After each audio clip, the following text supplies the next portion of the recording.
So ang brand pala nito is Biostar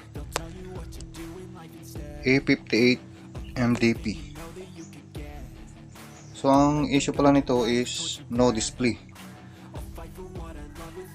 So power on natin.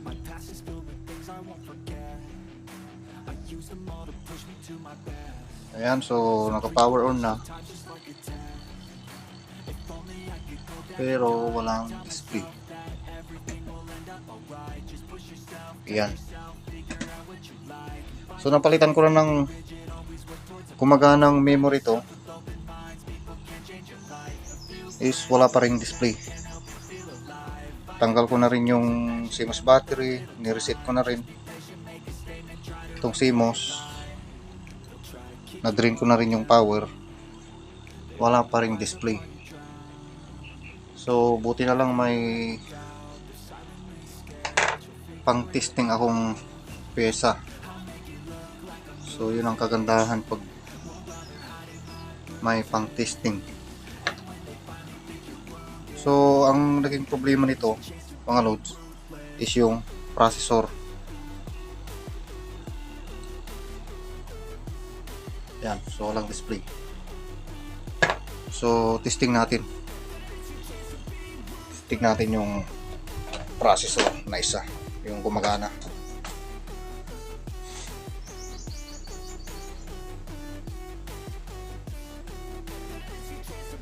Patunay talaga na nasisira yung processor.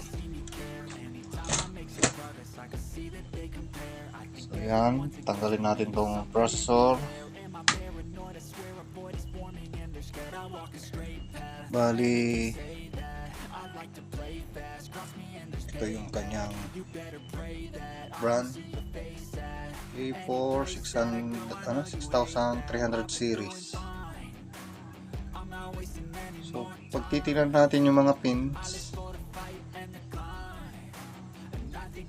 walang nakabin. Ayan,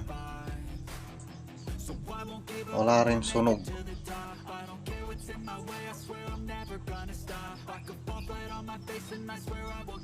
Ayan, so pag papalitan natin ng processor,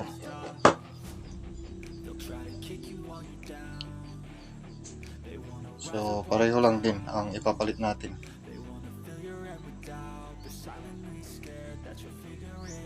A-Force 6300 series.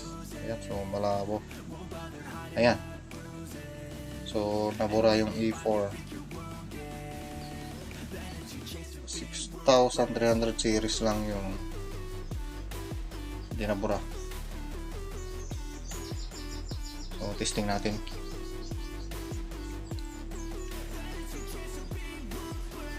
Kaya mas maganda talaga pag nagre-repair,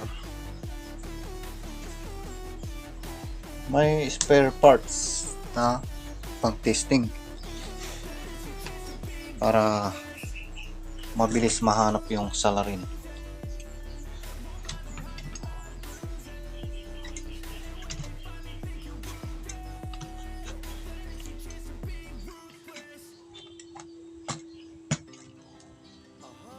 So wag muna nating ilak. Ayan, so power on natin. Saksak natin.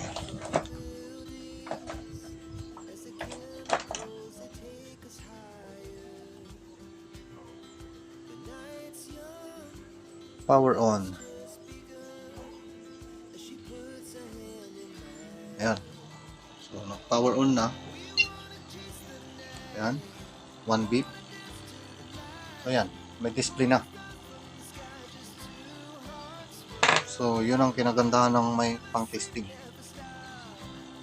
Processor, memory, saka yung power supply. Okay,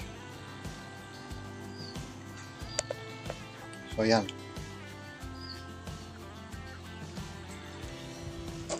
So sira na tong processor na to.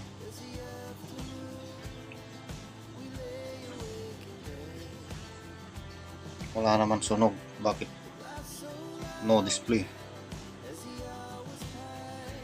Wala namang naputol. wala namang naputol na mga pin. Ayan, buong buo.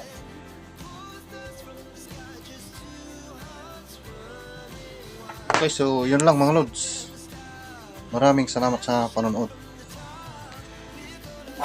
Kung gusto mo ng ganitong content at gusto mong laging updated sa mga i-upload kong video tutorial, mag-subscribe ka na at i-hit mo na rin yung notification bell para ma-notify ka kung may i-upload akong bagong video tutorial. At paki-like na rin para ganahan naman akong gumawa ng video tutorial.